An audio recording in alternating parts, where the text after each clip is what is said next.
The Movie in Your Mind by Samuel Arcelay. Copyright 2024 Samuel Arcelay. arcelaysamuel at AOL.com. Introduction.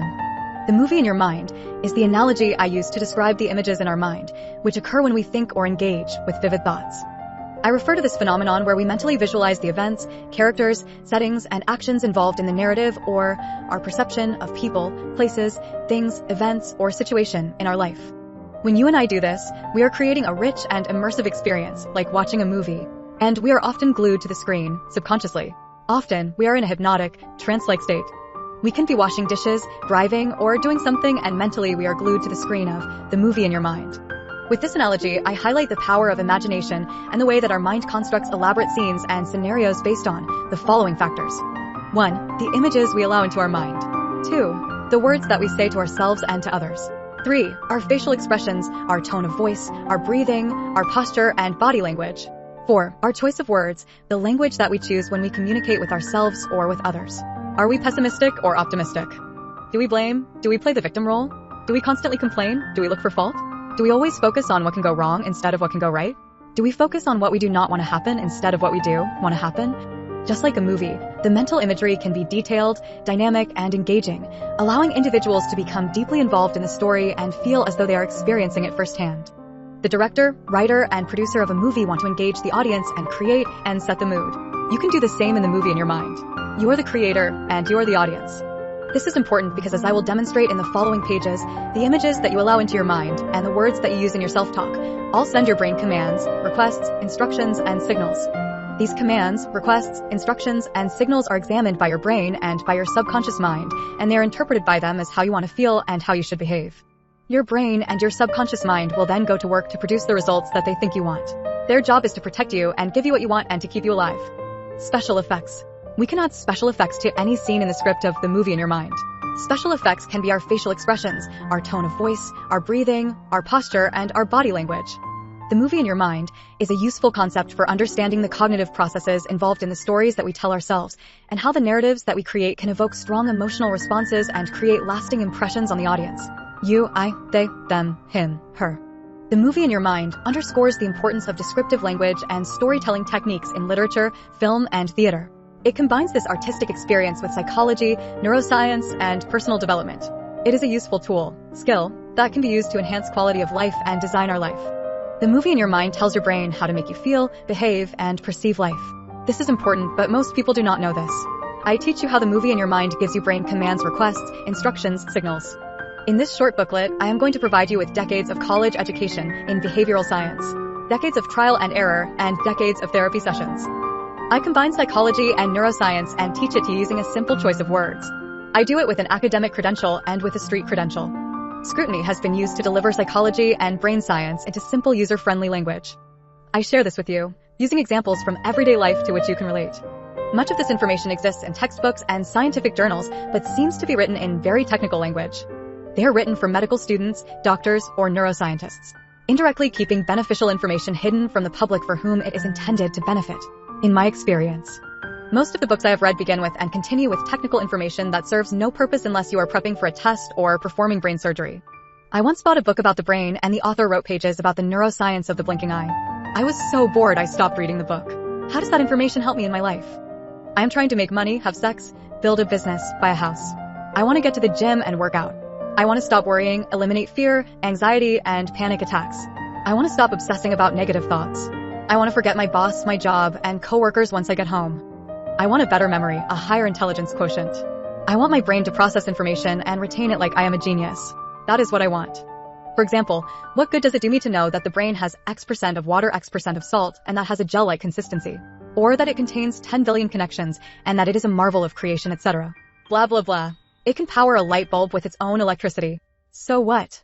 That is okay for dinner conversation or chat, but how does that help us eliminate pain, fear, insecurity, create confidence, improve memory, enhance cognitive ability, and prevent cognitive fatigue?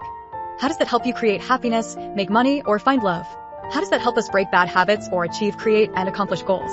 How does it help you eliminate anxiety or a panic attack? How does that information help a student develop confidence and a better memory or willpower? I have spent countless hours screening information in my effort to build a better me. I do not want to be a brain surgeon. I don't need to know all those scientific and technical details. This book saves you all the time that I wasted. I get to the point. I teach you the practical rules of the brain and the subconscious mind so that you can use them immediately in the real world of practical life situations. This book will not make problems disappear or change other people, nor can you ever have power over what other people do, say, and think. What this book does is provokes thought and empowers you. It is about your brain and your life. This book teaches you a skill. Think about how many people know more about celebrity gossip, the news, and their mobile phone than they do about their own brain. The human operating system. I am not judging or criticizing, I am just provoking thoughts. I am not the final authority on this subject and, of course, continue to explore other books, but this book saves you time. It saves you the trial and error of reading and screening books, attending poor lectures and videos, in your search for information that is applicable to improve the quality of your life. Many books and many lectures are good, but others are not. Some people are knowledgeable, but they have poor presentation skills. They bore you. Have you ever had a boring professor or teacher? He or she was knowledgeable but did not create interest. When you buy a car, you need to drive and understand its basic functions for maintenance. You do not need a degree in mechanical engineering. You just want to drive and understand basic issues and know how to troubleshoot them. I use the analogy of the movie in your mind. I present case studies and personal disclosure. I present a sequence of information that will provide the reader with a life-changing perspective on life. I have meticulously simplified and sequenced the information so that it is accessible to any person who will take the time to read it. I have included color and images to enhance the visual effect of the reader experience. I believe this will make your brain more receptive to the focus and retention of this information because I am involving your senses. My goal is to present scientific and technical information in a user-friendly way to anyone who is interested in learning about the human operating system. No college education, no white lab coat required. Let's learn about the subconscious mind. Here is a true story. One morning I woke up. I got out of bed. I put my feet on the floor. I looked out of my window. I recalled a memory that was buried in my mind for 57 years. It was completely forgotten and never thought about until that morning. In the second grade, a teacher asked me what I wanted to be when I grew up. I cheerfully replied, a child psychiatrist. She laughed at me and told me, you can't. I asked her, why? She replied, because you have to read a lot. I did more than read a lot. That memory was buried deep within me. I never thought about it after that day, but that morning it was clear as a sunny day. Like a hypnotized person or a programmed robot, this is what I did. I walked over to my library of books. I looked at them, and I asked myself, why do I work as a janitor? Then, like a slap on the back of my head, there she was, that teacher who laughed in my face and told me, I can't, when I cheerfully said I want to become a child psychiatrist. It was my subconscious mind communicating with me. Prior to that morning, I spent weeks researching childhood impressions and the subconscious mind. During that period, I was writing the chapter on childhood impressions for my previous book, User Manual for Your Mind. Then that morning, just like that, out of nowhere appears a memory that was buried in my childhood for 57 years. I am angry about that. Why would a teacher, an adult, tell a 7-year-old child, a second grader, he or she cannot accomplish a goal or achieve a dream? We can differ on this, but in my perception, her words indirectly planted a subconscious impression into my 7-year-old subconscious mind. I wasted decades of my adult life working as a janitor, a foot messenger, and conducting physical labor, because there I felt safe. There I did not have to read a lot. I lived my life as a broken child, thinking I needed to be fixed. I was intimidated by academic environments and felt inferior to anyone who I perceived intelligent. If I saw a man dressed in a suit, I perceived him as a success. I felt inferior to him. I addressed him as sir. I had a movie in my mind. It was not in my best interest. I was glued to the screen. I watched it every day, maybe all day. I dropped out of school at age 12 in the 7th grade. I never attended college. In my mind, I could not read a lot. Ironically, I spent my nights in bookstores and reading books on neuroscience, psychology, and personal development. My minimum wage salary of $7 an hour was spent on books that cost $50 to $100. I invested in personal development audio and video, CDs, cassette tapes, and video programs. I studied medical terminology, psychology, neuroscience, art and law, professional Spanish, professional English. I studied legal and medical interpretation. I read the same books in both languages. I read the dictionary like a book. I studied and practiced martial arts and boxing. I studied piano, violin, guitar, harmonica. I had a fascination with learning and intelligence. Philomath, while not a psychological term per se, a philomath is someone who has a love of learning and knowledge. They are often deeply interested in acquiring knowledge across various disciplines. On my personal time, I studied and wrote poems, books, and screenplays. I wrote television and radio commercials. I used loose leaf paper and a pen. I took long walks by the Hudson River and Central Park and I wrote. I visited museums and art galleries. Then I went to work the next day as a janitor and cleaned toilets, handled garbage for minimum wage. Often, I was the only American amongst undocumented immigrants, and often the employer asked me, why do you work here? To provide clarity on my perception of this, I will provide 3 explanations.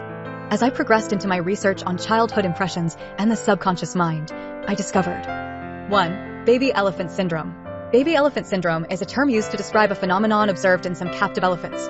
When elephants are young, they are often tied to a fixed object like a tree or a stake using a strong rope. At that age, the elephants are not strong enough to break free, so they learn that they cannot escape no matter how hard they try. As the elephant grows older and becomes stronger, it can easily break free from the rope or the stake. However, the elephant does not attempt to escape because it has learned from its past experiences that it's futile to try. This learned behavior persists into adulthood, even though the elephant has the physical ability to break free. For this discussion, baby elephant syndrome is used metaphorically to describe situations where individuals or groups continue to act in certain ways because they have internalized beliefs or limitations from past experiences, even when those limitations are no longer relevant or true. 2. Childhood impressions. A childhood impression is the lasting impact of an early experience, interaction, relationship on a person's development and personality. These impressions can shape how we perceive ourselves, others, and the world around us as we grow up.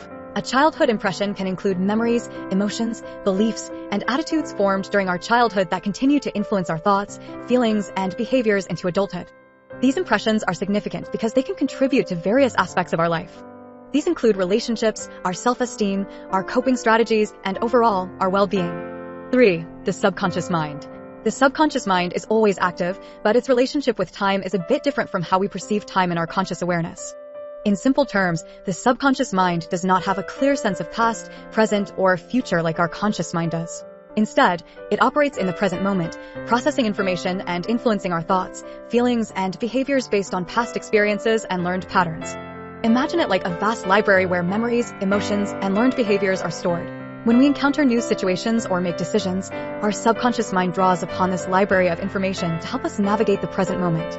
It is like having a helpful assistant who provides insights and suggestions based on past knowledge, even if we're not consciously aware of it.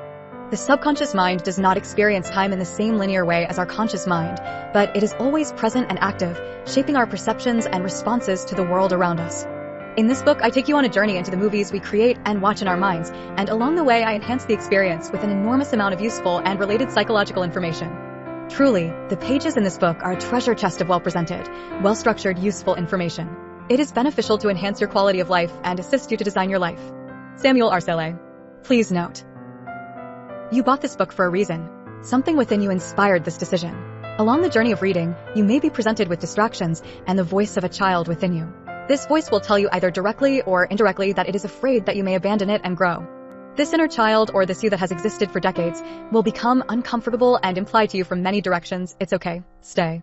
You're busy, check your phone. Think about work, think about the future, think about bills, take a break, you're tired." This child within you is afraid to be left alone, and this book represents change and growth and a new beginning for you. You cannot drive looking into the rearview mirror of your life. At some point you must look ahead and move forward. It took you years to become who you are today. Your brain is hardwired to be who you are. The longest journey begins with one single step. The movie in your mind.